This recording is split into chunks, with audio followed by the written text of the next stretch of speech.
혹시 대기업 회장님이 직접 작업복 입고 현장에 자주 나타나는 거 본 적 있으세요? 대부분 양복을 입고 계시는 경우가 많잖아요. 이분은 좀 달랐어요. 양복보다 작업복을 더 자주 입었고요. 틈만 나면 현장에 방문해서 직접 작업을 지휘해요. 현장에 가다가 바다에 빠져서 익사할 뻔한 사고를 겪기도 했는데 갑자기 직원들에게 포상을 막 줘요. 이 부분은 뒤에서 여담으로 들려드리도록 할게요. 이분은 일단 대한민국 자동차 역사에 최초라는 단어를 정말 많이 남겼어요. 최초로 독자 모델과 독자 엔진 개발에 성공하고요.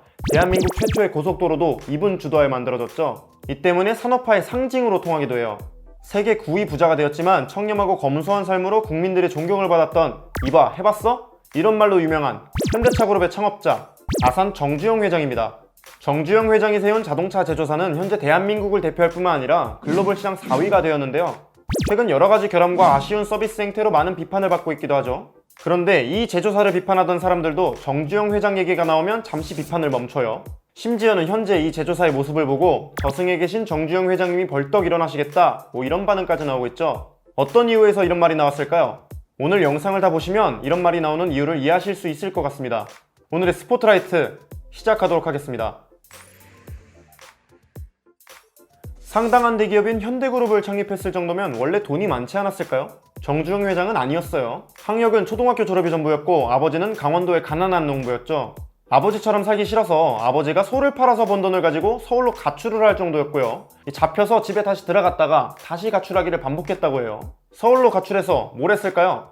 공장에서 막노동을 하면서 돈을 벌어요. 정말 닥치는 대로 공부하고 닥치는 대로 일했다고 해요. 그리고 이것이 현재 현대차그룹의 기업 정신과도 이어지죠. 이 부분은 뒤에서 좀 더 자세히 다뤄보도록 할게요.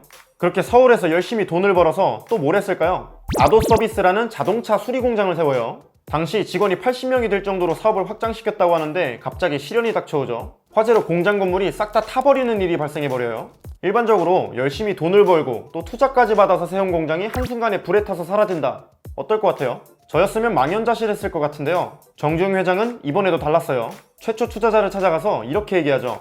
내가 여기서 돈을 못 갚으면 당신 이력에 흠이 생기지 않냐? 다시 한번 빌려주면 그 돈으로 재기해서 갚겠다. 사실 이게 조금은 황당한 말이죠. 이 말을 들은 투자자 어떻게 했을까요?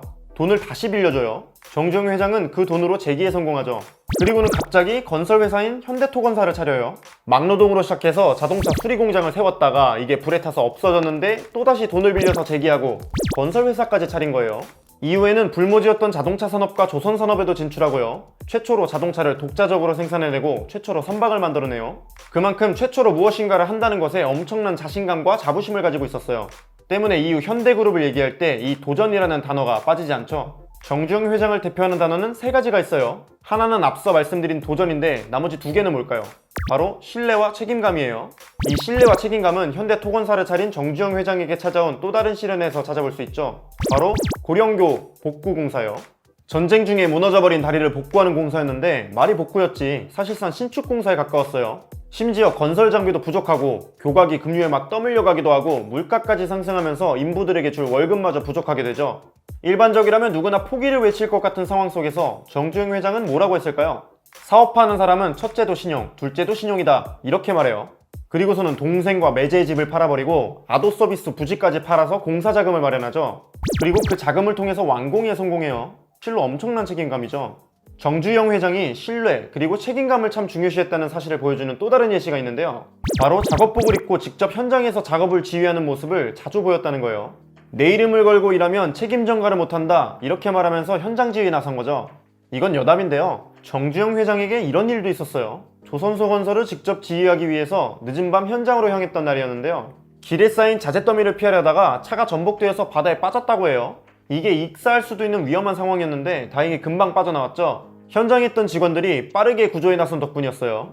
사실 현장에 놓인 자재 더미 때문에 회장님이 물에 빠졌다? 이러면 어떨까요? 책임자들은 공포에 떨겠죠? 잘못하면 쫓겨날 수도 있는 상황이니까요. 그런데 정주영 회장은 더 물이 참 시원하네 이렇게 말하더니 현장에 있던 직원들에게 포상을 줬어요. 저였으면 그냥 이거 직원들 뭐가지? 여기까지가 정주영 회장이 현대그룹에 남긴 기업 정신에 대한 이야기인데요. 도전과 신뢰 그리고 책임감이요. 1967년에 설립된 현대자동차도 이런 정신을 이어받아 성장해왔죠.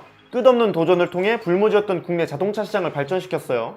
이후에는 아버지의 정신을 그대로 이어받은 정몽구 회장이 철부터 자동차까지 모든 것을 만들고 싶어 했던 정주영 회장의 꿈을 대신 이루게 되어 이게 어떻게 가능했을까요? 바로 정몽구 회장이 발전시킨 현대제철 덕분이었죠. 이 때문에 현대차의 성장은 아버지에게 인정받고 싶던 정몽구 회장이 현대제철을 발전시킨 덕분이다, 이런 말도 있어요. 결국 지금의 현대차를 만든 것은 정주영 회장의 기업 정신과 꿈이었다는 거죠.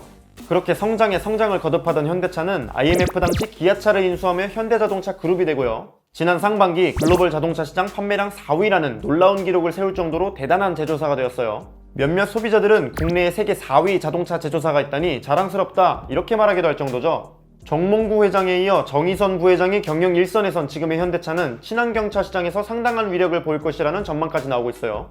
그런데 혹시 최근 현대차를 보면 어떤 생각이 드세요? 좋은 판매량으로 소비자들의 칭찬을 받기도 하지만 다양한 결함이 발견되면서 비판을 받고 있죠. 심지어 이후의 대처도 적절하지 않은 경우가 많아서 이런 비판이 더 커지고 있기도 해요. 사실 지금의 현대차를 보면 도전, 신뢰, 책임감, 이 세 가지 중에 도전밖에 가지고 있지 않은 걸로 보여요. 특히 소비자들의 신뢰를 생각해본다면 현대차가 잃은 것이 참으로 많아 보이죠. 품질과 결함이라는 측면에서는 과거의 현대차가 더 심했다, 이렇게 보시는 분들도 계시는데요. 결함 또는 품질 문제가 발생했을 때 대처 방식이나 태도는 날이 갈수록 퇴보하고 있다는 의견이 더 많죠. 물론 현대차가 세계 4위 제조사가 된 것은 대한민국 국민이라면 누구나 기뻐해주고 칭찬해줄 만한 일이죠. 특히 이들이 보이고 있는 끝없는 도전 정신은 정말로 인상 깊기도 하고요. 그러나 이제는 도전뿐만 아니라 신뢰와 책임감까지도 갖춰야 하지 않나 싶어요.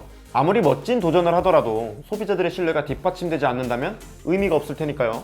과거의 현대차와 달리 지금의 현대차에서는 이 신뢰와 책임감이 보이지 않으니 소비자들은 과거를 기억할 수밖에 없을 거예요.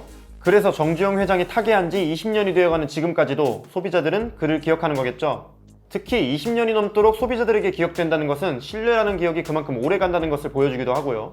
정주영 회장에 대한 영상을 제작하면서 문득 이런 생각이 들었어요. 신뢰라는 기억이 오래 간다면 신뢰가 없는 기업은 과거에 머물 것이고 신뢰를 갖춘 기업은 현재와 미래가 모두 기대되겠죠. 아산 정주영 회장이 이런 말을 했어요. 사업은 망해도 괜찮다. 신용을 잃으면 그걸로 끝이다. 내 이름으로 일하면 책임 전가를 못한다. 성패는 일하는 사람의 자세에 달렸다. 그의 철학을 이어받아 마땅한 현대차 그룹은 과연 그의 말대로 움직이고 있는 걸까요? 이제는 그의 기억에서 벗어나 새로운 신뢰를 만들어 나가야 하지 않을까요? 오늘의 스포트라이트, 이원섭이었습니다.